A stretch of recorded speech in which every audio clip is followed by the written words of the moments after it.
리크 기술 일반에 대해서 설명을 드릴 거고요. 여기에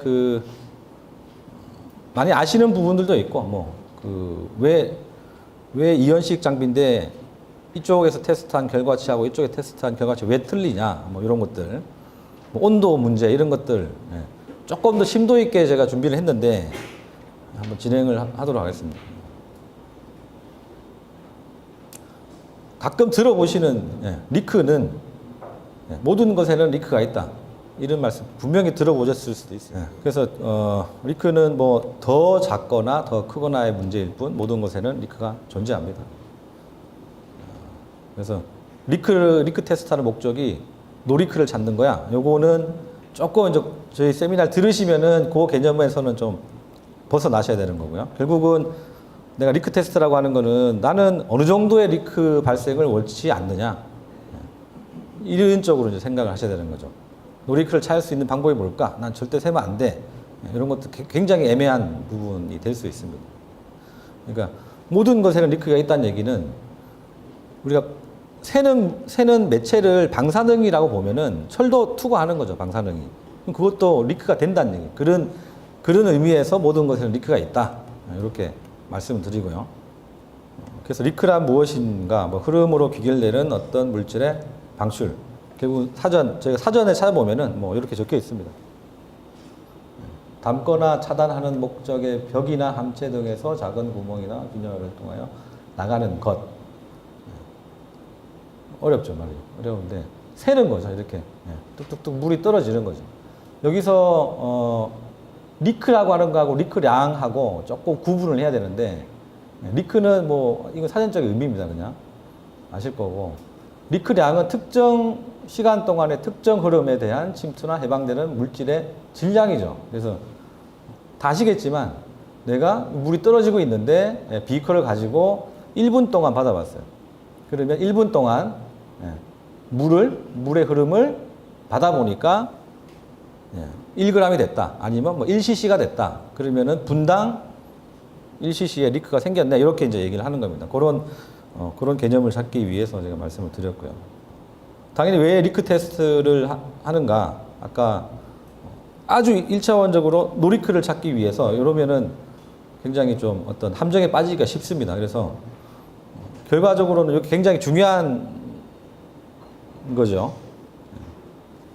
제품이 설계된 대로 작동하는지를 확인하기 위해서 확인하기 위해서 이렇게 사전에 확인하기 위해서 리크 테스트를 하는 거죠. 예를 들어서 어떤 제품의 특성을 가지고 가는 종이컵을 만드시는 분이 있으면 설계를 처음 할 거예요. 그럼 이 종이컵이 사용되는 어떤 환경을 생각하고 만드시는 거예요. 이거를 내가 이 종이컵에다가 중요한 물질을 담아서 10년 동안 보관을 하겠다. 이렇게 생각하고 만드시는 분 아무도 없어요. 그럼 10년 동안 세면 안 돼. 이렇게 생각 안 한다는 얘기죠. 이거 잠시 몇 분 동안에 한 방울 정도만 안 세도 된다라고 생각하고 만드시는 거예요. 그래서 접착제를 쓴다거나 이렇게 만드시는데, 그래서 내가 지금 실제로 관여하고 계시는 그런 제품들이 이 제품은 10년 이후에는 버려진다. 아니면 냉각수를 담는 통인데 냉각수가 10년 동안에 10% 정도만 날아가고 90% 남아있으면 상관없다. 이러면 그런 식의 그런 목적을 가지고 어떤 사양을 좀 정하셔야 된다. 그겁니다. 그래서 그런 부분이고, 스크랩 이 부분은 좀 생각보다 중요한 부분인데요. 리크 테스트를 하는 목적이 왜 스크랩 또는 폐기물을 줄이냐?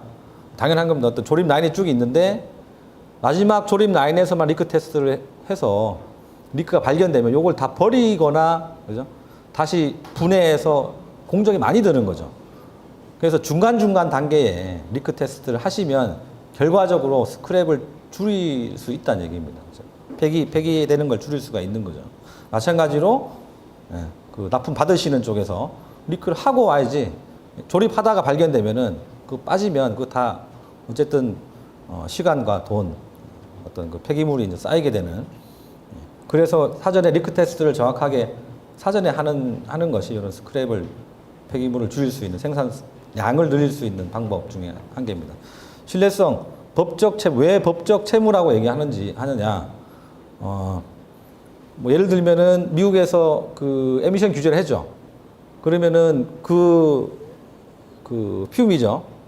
그 주유소 가시면 맡으시는 그런 냄새, 그게 실제로 뭐 계속 주유소에서 그걸 맡으면 10년 뒤에 뭐 암을 발생할 수 있는 확률이 높다, 뭐 이런 결과치가 옛날에 나왔어요. 그 에미션 뭐 제로 뭐 이렇게 하고 지금 전기차나 이런 것들이 그건데, 그런 것들 어기면은 법적인 제재를 받습니다. 그래서 리크 테스트를 하는 것이 결과적으로 나중에 그런 법적 책무를 경감할 수 있는 방법이다, 이렇게 말씀 드리는 거고요. 만족도는 당연한 거고. 환경보호는 왜 또 들어가냐? 이것도 예전에 오존층이 막 파괴가 됐죠. 왜? 프레온가스, 저희가 냉매가스로 이제 프레온가스를 쓸 때. 그래서 뭐 국제협약에서 우리 1년 동안에 뭐 3g 이상의 프레온가스를 방출하지 말자, 이렇게 해서 그게 리크 사양으로 정의가 되고, 그것들이 이제 냉공조기. 결과적으로는 그게 냉매가스를 바꿔버렸죠, 지금은. 뭐 그런 이유들, 그런 복합적인 이유들이 있습니다. 뭐 요거를 다 꼼꼼히 생각하실 필요는 없지만 적어도 노리크를 찾는 거야, 이렇게 생각하시면은 힘듭니다, 나중에. 그래서 리크의 원인, 리크를 찾으면 용접 불량을 찾을 수가 있는 거죠. 용접 결함, 제대로 뭐 부품을 바꿔 달았다거나, 부품을 누락했다거나, 가스켓이 스크래치가 났다거나, 뭐 그 조도가 좀 마무리가 잘 안 됐다거나, 가공 결함이 됐다거나. 그래서 리크를 찾으면 이런 것들을 찾을 수가 있는 거죠. 잘못된 조립, 이런 것들을. 대신 여기서 반드시 이제 제가 좀 말씀드리고 싶은 게, 그러면 리크 테스트를 한다 해서 모든 가공 결함을 찾을 수 있냐? 그거는 아닙니다. 리크 테스트에서 찾을 수는 있지만 모든 가공 결함을 다 찾을 수 있냐? 스크래치가 났지만 저도 내가 거기에 가스켓이 들어가고 그게 실링을 해서 실제로 리크 안 생길 수도 있죠.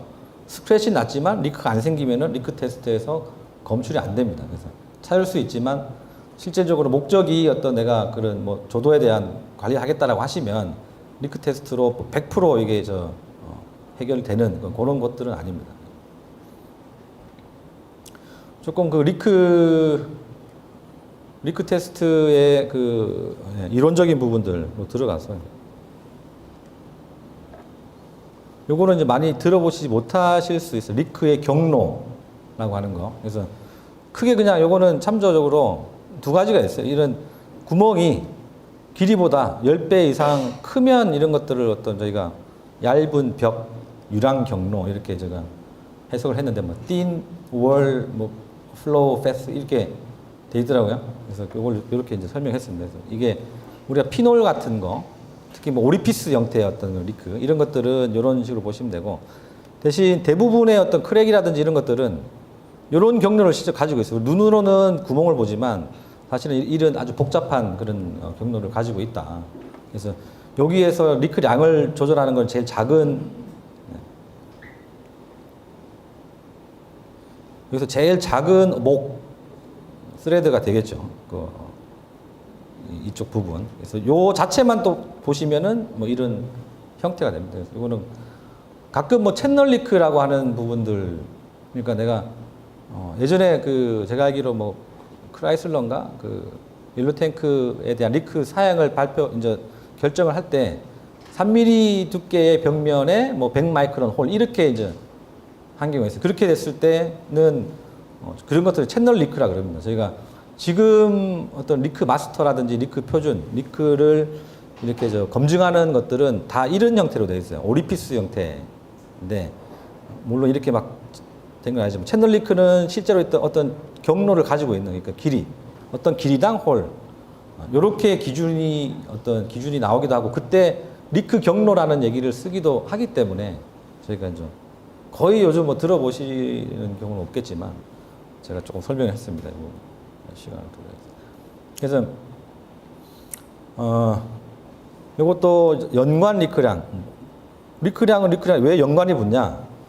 한마디로 말씀드리면, 물이 지금 12 새고 있는데 이거를 공기로 바꿨을 때 뭐 100이 샌다. 그럼 이게 연관 리크량이죠.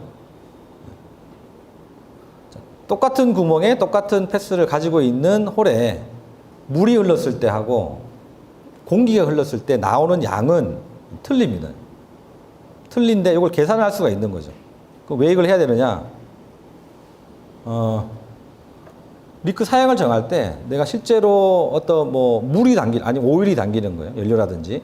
그럼 이거에 대해서 아까 뭐 냉각수 말씀드렸지만은 10년에 10% 정도만 하면 되겠지라고 하면 제일 위에서는 사양이 이제 물로 나오는 거죠. 그럼 우리가 제조 현장에서 그럼 물로 테스트를 해야 되냐? 10년 동안 테스트 할 수도 없는 거고 반드시 물로 해야 되냐? 그렇진 않죠. 거의 이제 공기로 하시는 거예요. 그냥 이제 저기도 공기를 하니까 공기를 하는데 사양이 이제 뭐 공기로 나오기도 합니다. 나오기도 하는데 하여튼 그런 차원에서 내가 제일 처음에 어떤 지금 그 자동차 쪽 종사하시는 분들은 리크레이트라고 하는 게 다 정해져 있는 거죠. 사실은 정해져 있는 거 아닌데 누군가가 미리 정해놨기 때문에 지금 이런 것들을 생각을 사실은 안 하시는 거죠. 하지만 내가 새로운 장비를 만들었다. 저희가 이제 우리나라가 선도하는 어떤 이런 뭐 핸드폰이라든지 새로운 걸 만들었다. 그러면 요거에 대해서 품질에 대해서 리크를 정할 때 최초에 아까처럼 물이면 물 이렇게 정해지는 겁니다. 근데 그거를 공기로 테스트를 해도 되느냐. 그런 것들을 그러면은 뭐 내가 만약에 납품한다 그러면은 납품처에다 설명해야 되는 거죠. 물이 안 새야 되는데 왜 공기로 당신들은 테스트를 하냐. 연관 리크량이라고 하는 게 있고 이걸 이렇게 변환해서 당신들이 물이 10이 새면 안 돼라고 했는데 변환시켜 보니까 공기는 100이 새니까 우리는 공기에 대해서 90으로 놓고 리크 테스트를 해가지고 양품이면은 납품을 하겠다. 자, 이런 스토리가 있기 때문에 그런 것들을 연관 리크량이라고 합니다. 그러면은 변환을 해야 되는 거잖아요. 변화를 할 때 영향을 주는 어떤 인자들이 온도는 당연히 있는 거고. 유체, 결국은 아까 뭐 요건 얼마인데 요건 얼마다. 이거는 크게는 점도죠, 점도. 점도라고 하는 게 비스코시티라 그러고 사전적인 의미는 흐름을 방해하는 정도입니다. 비스코시티가 크면은 흐름을 많이 방해하는 거죠. 그래서 물의 비스코시티를 1로 보고 공기는 더 작은 겁니다. 비스코시티가. 점도가. 그래서 점도가 더 작으면 잘 흘러나가는 거죠. 그리고 이제 그게 내가 상온일 때 틀리고, 엔진이 구동돼가지고 온도가 80도 올라갔다. 그때도 틀리고, 다 틀립니다. 그런 인자들을 제가 말씀을 드리고 있는 거고요. 그 다음에 뭐 표면 장력, 유체마다 뭐 표면 장력 이런 게 틀리죠. 뭐 크기 당연한 거고요. 뭐 아까 길이, 이런 것들, 경례 특성, 그렇습니다. 여기서 이제 표면 장력은, 아까 물은 5가 새는데, 공기는 50이 샌다. 이런 게 있죠. 근데, 그러면, 공기가 5가 새면 물이 얼마큼, 뭐 0.5가 셀 수도 있죠. 근데 아주 작게 새게 되면은 어떤 홀이 있는데 그 홀을 뚫고 나가야지 이제 새는 거잖아요. 아까 정의로의 뭐 벽면, 차단체 벽면을 통과하는 양이기 때문에 리크라고 하는 게 통과를 해야 되는데 구멍이 있지만 물은 이 구멍이 발생시키는 표면 장력을 이기지 못해서 안 나가는 게 이제 생기죠. 작게 나가다 보면은. 그래서 내가 어떤 종이컵에 아주 작은 구멍을 딱 뚫어놓고 물을 살짝 떨어뜨려 놓으면 안 셉니다, 이게. 근데 물을 자꾸 부어서 압력이 높아지면 셀 수도 있죠.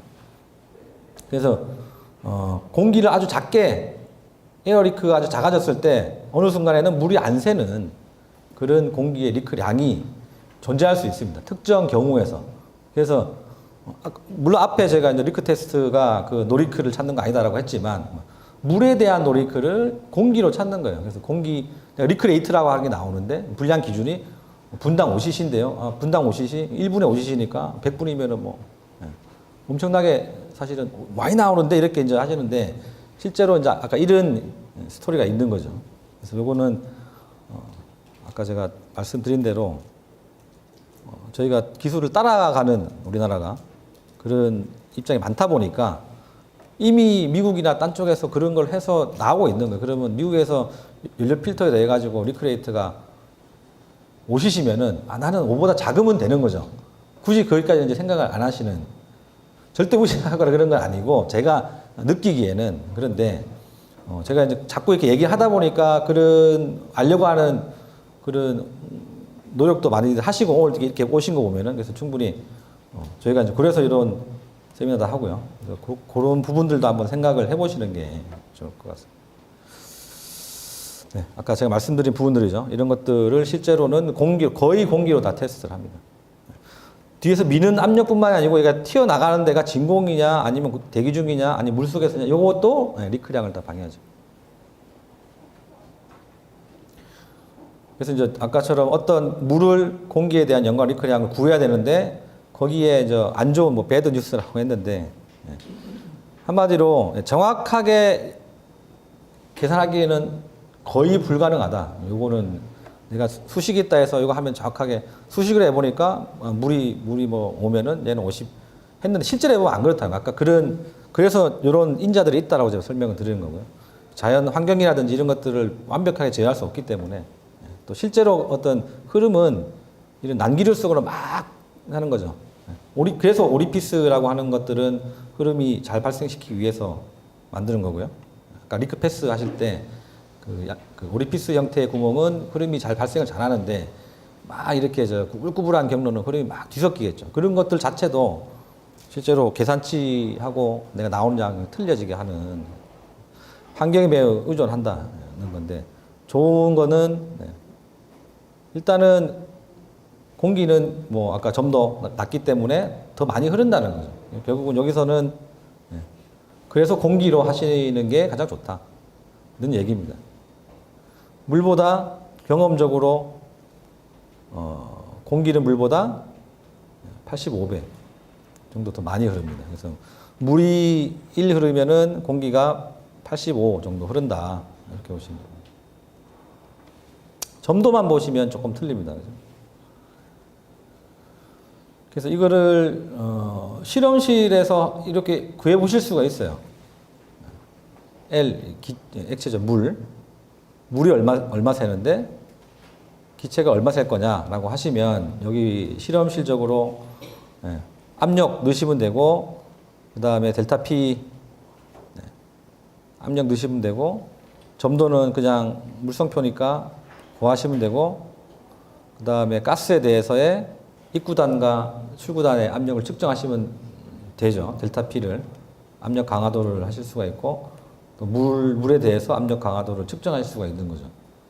그래서 실제로 뭐 요 식을 이용해 가지고 구해 보실 수가 있습니다. 물론 따라서 이렇게 따라 볼 수도 있는데 그래서 실제로 뭐 대입해 보면 이렇게 쭉 해서 값을 구하실 수 있습니다. 그래서 이제 리크량이라고 하는 게 지금 나왔는데 우리가 어떤 표현 단위 그러면 우리가 아까 10이나 5, 100 얘기를 했는데 그 뒤에 단위가 있어야 되겠죠. 그래서 리크는 보시면 리크를 얘기할 때 리크량은 뭐 이렇게 쭉 나와 있습니다. 그래서 거기에 이런 시간이라고 하는 그 다음에 뭐 물질의 뭐 볼륨, 최적, 부피, 압력 손실 이런 얘기가 나옵니다. 그래서 리크 단위를 저희가 결정할 때 이런 단위들이 이제 쓰이게 됩니다. 그래서 압력 손실, 압력 쪽에 대해서 이런 단위들이 쓰이고요. 물론 저희가 이제 미국 쪽 자료를 하기 때문에 앞에 나오는데 우리나라에서는 뭐 바, 1바라든지 파스칼, 킬로파스칼, 그냥 파스칼 많이 쓰이죠. 이거는 이제 북미 쪽 가시면은 PSI 단위를 많이 쓰고요. 물론 바나 이런 것들 킬로파스칼이 국제 단위이기 때문에 유럽 쪽에서 이런 단위 많이 쓰게 됩니다. 아시겠지만 바는 기압 1기압하고 거의 비슷합니다. ATM하고도 비슷하고 1기압은 100 킬로파스칼 그렇죠. 1기압은 14.5 PSI 뭐 그렇습니다. 키로도 씁니다. 키로는 이건 거의 잘 안 쓰죠. 그 다음에 이런 부피에 대해 가지고는 이렇게 그래서 이런 것들이 들어가서 저희가 기본적으로 리크에 대해서 관심이 있으시기 때문에 아실 거예요, 그죠? 그냥 통상적으로 크게 리크 테스트 방식이 에어 리크, 헬륨 리크 이렇게 이제 구분을 많이 하시는. 정확하게는 에어플로우 테크놀로지, 뭐 트레이서 가스, 추적 가스 기술. 그래서 에어 리크 쪽에서는 CCM을 많이 씁니다. SCC per min, 분당 CC. 헬륨에서는 초당 CC를 많이 써요. 왜 그러냐? 특별한 이유는 없습니다. 이유는 없는데 나중에 보시면은 막 헷갈려요. 이것 때문에. 내가 에어리크를 막 하시다가 좀 더 리크 레이트를 올려야 되겠다. 그러면 누군가 헬륨을 고려해봐야 돼. 헬륨을 검토해봐야 돼. 이런 얘기를 하는데 거기에 이제 마이너스 1승, 마이너스 5승, CCS 막 붙거든요. 근데 거기에 헬륨 S가 붙어요. 그래서 마이너스 2승, 헬륨에서 마이너스 2승 CCS는 우리가 에어 쪽에서 CCM을 쓰기 때문에 마이너스 2승이 0.6cc 정도 돼요. 저도 헷갈리기 때문에 제가 한번 더 짚어드린 거고요. 스펙 보실 때 왜 이렇게 하는지 모르겠어요. 당연히 누군가가 다 CCS 통해서 쓰시면 돼요. 쓰시면 되는데 대부분 에어리크는 CCM을 쓰고 헬륨 들어가면은 CCS를 씁니다. 그리고 S가 왜 붙지? 표준 대기압, 그냥 표준 온도란 뜻이고요. 대기압이 틀려지면 양도 틀려지는 겁니다. 그래서 이게 규정실에서 표준 대기압, 표준 온도에서 측정을 해서 그거를 성적서가 이제 발행이 되는 거죠. 꼭 그렇지 않죠. 만약에 그런 오리피스를 내가 받아서 물 속에 넣어서 진짜로 1분의 1cc 나오는지 볼까? 근데 이게 안 나옵니다. 그렇게. 물속 압도 틀리고 대기압도 틀리고 다 틀려지. 흐린 날 틀리고 뭐 이렇게 됩니다. 그래서 그렇게 되면은 내가 어떤 오리피스가 뭐 구멍이라고 생각할 때 동일 구멍과 압력은 맞췄는데 왜 나오는 양이 틀리냐. 그런 것 때문에 틀려지죠. 대신 S를 붙이면 이거는 유일무이한 유니크한 단위가 되는 거죠. 스펙으로 쓸 수 있는 거죠. 그래서 스펙에는 이제 S를 쓰는데 뭐 이론 이렇게 알고 계시고 큰 의미는 없죠. 계측기에 다 S가 붙어 있는 경우 있습니다. 최종적으로 저희가 이렇게 씁니다. 리크의 사양을 리크 사양 좀 알려주세요. 이렇게 얘기하면은 기본적으로 압이 얼마일 때 얼마 이상 세면 안 돼. 그래서 12ccm 꼴뱅이 S란 뜻이죠.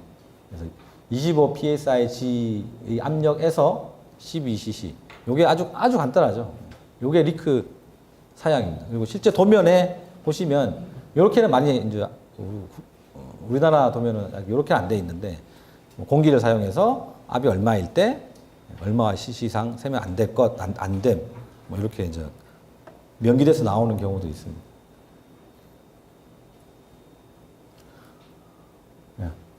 리크에 관련돼서 아까 이제 압력이 아까 나왔죠. 그래서 압력 25 psi에서 12cc 세는 저희가 리크 표준, 리크 스탠다드. 항상 이건 25 psi지만 넣으면 이 구멍을 통해서 12가 나오는 그런 리크 스탠다드가 있어요. 근데 단순한 얘기지만은 압을 올리면은 리크량이 더 커지는 거죠. 당연한 겁니다. 아까 제가 물컵 얘기했을 때처럼 살짝 구멍 뚫어서 물 한 방울 딱 떨어뜨려 놓으면 안 새는데 물 쭉 따라가지고 물 많이 따면은 압이 올라가고 그러면 물이 새기 시작하는 거예요. 구멍은 똑같지만 뭐 그런 얘기입니다. 그래서 압을 높이면 리크량도 올라간다.